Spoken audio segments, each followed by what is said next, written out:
Burning the bones. 2 Chronicles chapter 34, verse 5. Then he, Josiah, burned the bones of the priests on their altars and purged Judah and Jerusalem. What is the purpose of burning bones on an altar? Idolatry is not something to take lightly. God abhors it, and the incident recorded in this verse shows how much it is to be avoided. Josiah was the 17th king to reign in Judah, ruling from 640 to 609 BC, after coming to the throne at the age of 8, following the assassination of his father. During his reign, the book of the law, either Deuteronomy or the entire Pentateuch, was recovered during repairs to the temple. Refer to 2 Kings 22, verses 8 to 10, and 2 Chronicles 34, verses 8 through 18, spurring him to restore true worship in the land. Unlike most of his predecessors, he worshipped God and rejected idolatry and false religion, obliterating it in Judah. His actions and influence went even beyond Judah's boundary, extending into Naphtali, to the north in Israel.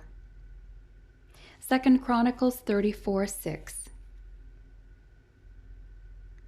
The restoration of biblical worship entailed more than tearing down and destroying idols and altars. It included opening the graves and exhuming the corpses of the pagan priests, and then burning them on the altar at Bethel. Jeroboam I had erected this altar for false worship in about 931 BC. Read 1 Kings 12, verses 27 to 29. The extreme action of burning the bones demonstrated the importance of not falling into idolatry. Josiah attempted to remove every trace of false worship and of those who led it.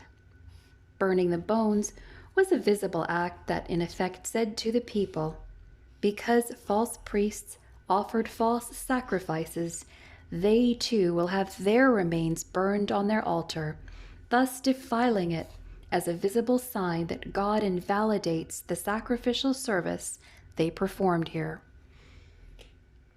According to the regulations of Leviticus, proper sacrifices to God included carefully carrying the ashes of sacrificed animals to a clean place for disposal. To do otherwise or leave them on an altar would defile it. Read Leviticus 1:16, Leviticus 4:12, and Leviticus 6, verses 10 and 11.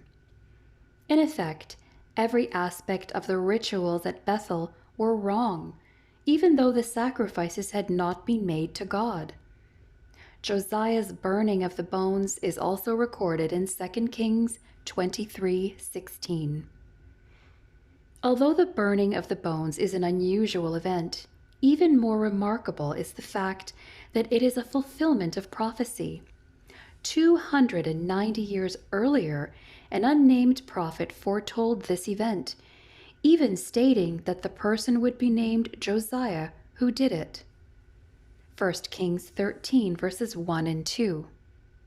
God's prophetic words and plan are always fulfilled.